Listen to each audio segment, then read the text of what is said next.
Hello, my name is Sue, and I live in Santa Fe, New Mexico. And I'm talking to you about my journey of having breast cancer. I was diagnosed in March of 2015.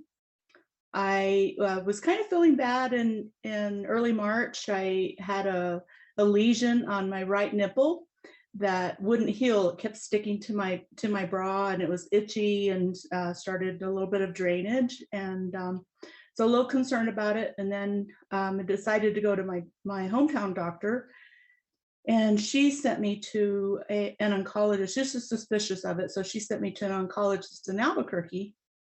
And the doctor there, she looked at it, and she was not too concerned. She said, I think it's maybe just eczema or something. Just go home, put some antibiotic ointment on it, and let me know how you feel in a couple of days. So did as told. I went home, and then boy, a couple of days later, I just had this horrible inflammation, and I thought it was kind of odd that I'd have to walk around with an ice pack in my bra just for comfort. So I called the doctor back, and she said, "Well, go ahead and come on in, but can't get you in for a couple of weeks." So I was a little bit upset about that. So I called another doctor here in Santa Fe that I know, and he said, "Well, come on in." He says, "We'll do ultrasound or X-ray ultrasound and do a biopsy, see what we find." So he went ahead and did the biopsy, and I went back to Albuquerque for my appointment. And by then, the nipple had kind of crusted over. And so she says, "I'm going to go ahead and do a biopsy on this." So she lanced it a little bit, and this little pea-sized piece of flesh or whatever just popped out. She says, "Oh, I didn't expect that." So she lanced it, and she said it'll be about a couple of weeks for results, and just hang tight. So in the meantime, I'd gotten a call on my way back from Albuquerque. I got a call from the other doctor, and he said, "Are you, where are you at?" And I said, "I'm driving. I'm on my way home from." He says, "Well, can you pull over?" He says, "I need to talk to you." So pulled over, and he says, "Well," he says, "it came back positive." And of course, you never want to hear that word, the positive. So I just took a deep breath and just told him, "I'm a big girl. Just kind of let me know, what I need to do." And he says, "Well, go ahead and follow up with your doctor in Albuquerque." And so I called her, and it was about 9 days that she called and let me know that it was positive for Paget's disease, which I had never heard of breast Paget's disease. And so I asked her, "Well, what is it? What?" And she says, "Well, nobody knows what causes it." She says, the only treatment basically is mastectomy. And I was like, "Oh my gosh," and so she says, "Come on in." She says, "I can schedule you." She said, so I went ahead and went in, and I didn't take my husband at that time just because I didn't want to worry him too much. I didn't want, and I just kind of needed some time for myself for me to hear it firsthand. So she says, "Well," she says, "I can do the mastectomy, I can do reconstruction, blah, blah, blah." It was just like way too fast. And I was like, no, I need to get a second opinion. So my sister, Rebecca, her husband and a really good friend of hers, they had been treated for cancer in CTCA in Tulsa, Oklahoma.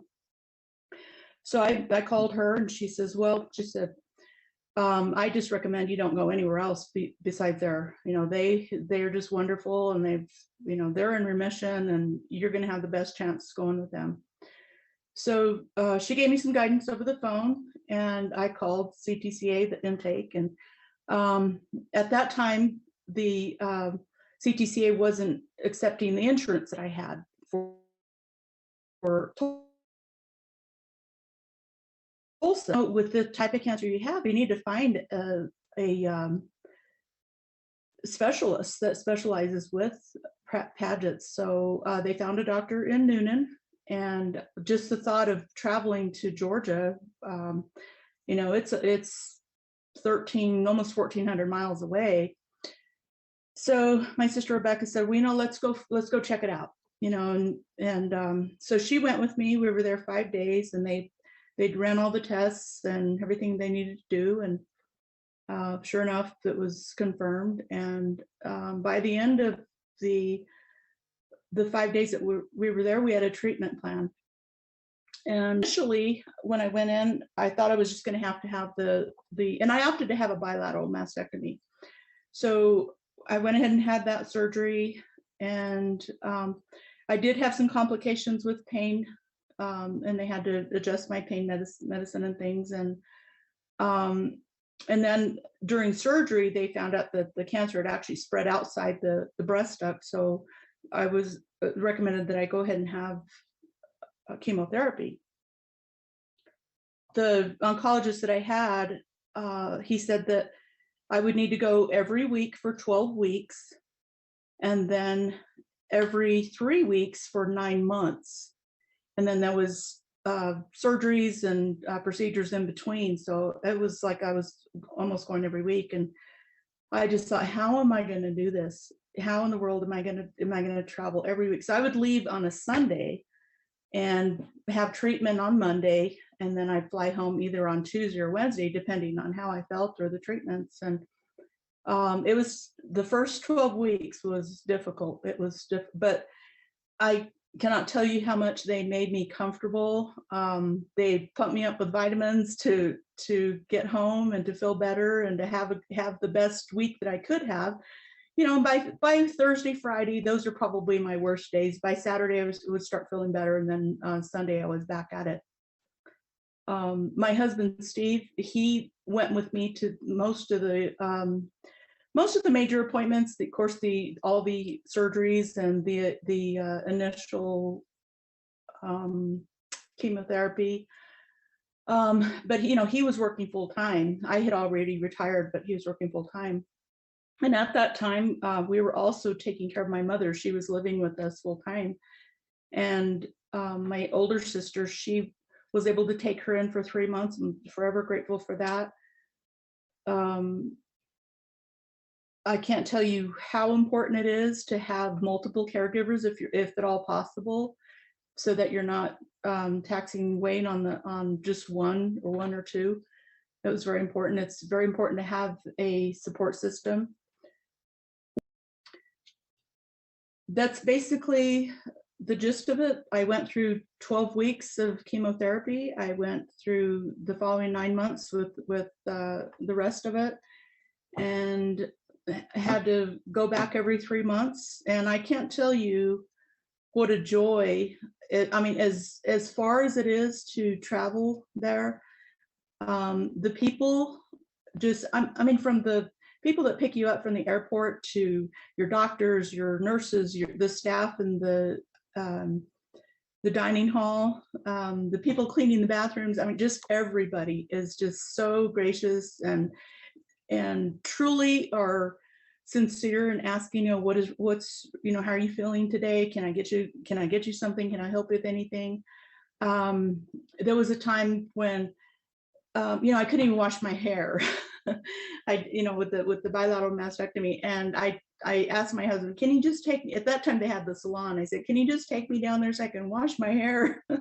So they got down there and they helped me wash my hair. And dealing with the news is something that nobody wants to have, but I can truly say that CTCA will take care of you. You're in the best hands there. You've got the best fighting chance by being there. One thing that I will tell patients and that really helped me is do what the doctors say, do what your nutritionist, your dietitian asks you to do.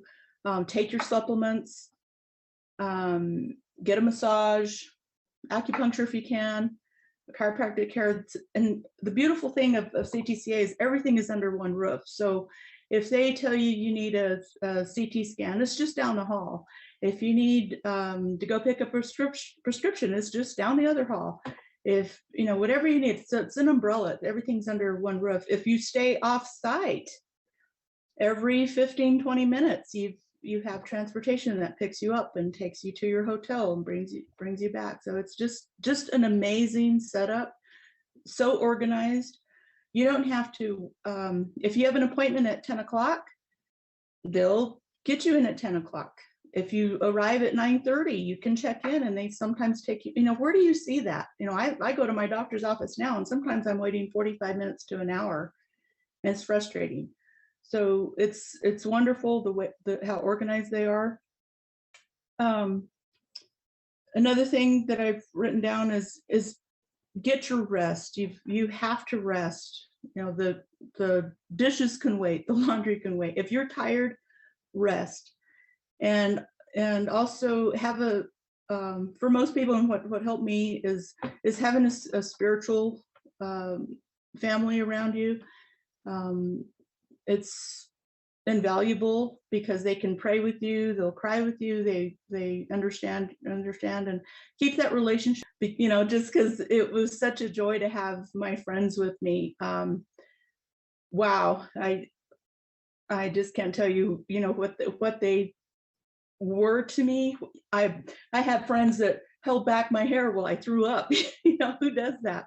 And it was just amazing. And the support that I had of my family, not all of my family was able to travel with me, but the ones that did, I was truly grateful for that. I had one sister that when I was losing my hair, she says, well, come on, she says, let's go to the salon. She says, I'll shave my hair too. And I told her, I said, I don't know that I could do that. I said, I just really don't know. And she says, well, I'm going to do it, in honor of you. So she went to she's a barber. So, and she's done it before for friends that she's had. So the barber handed me the clippers, and she says, okay, you do the first shave. And it was, I did the first shave, and I just couldn't believe it. And she said, just keep going, just keep going. So I shaved a couple more, and then the other barber took over, and then she actually grabbed the clippers, and she says, give me the mirror. She says, let me finish it off, and in the end, I just couldn't do it.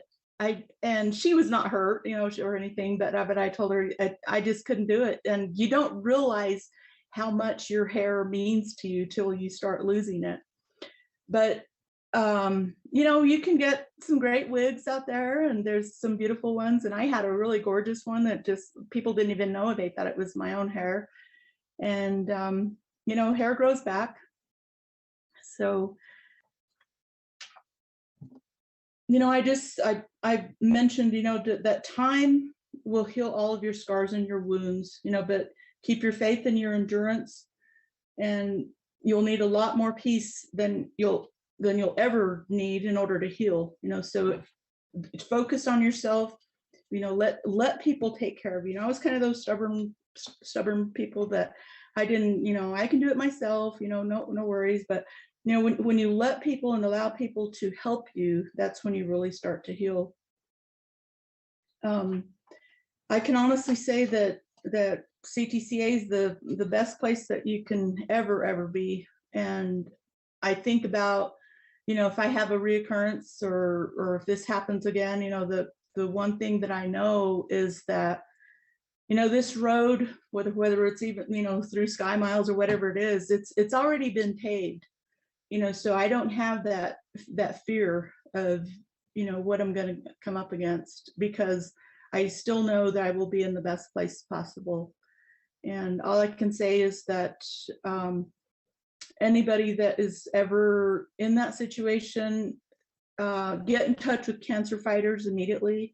And in my case, I never did find anybody that had Paget's disease, but I did do a lot of research on it, found more. Move forward and stay positive, and your life will be great. And thank you for the opportunity to let me tell my story. And I appreciate this so much. And I'm looking forward to celebrating my 7 years at the end of this month on the 23rd.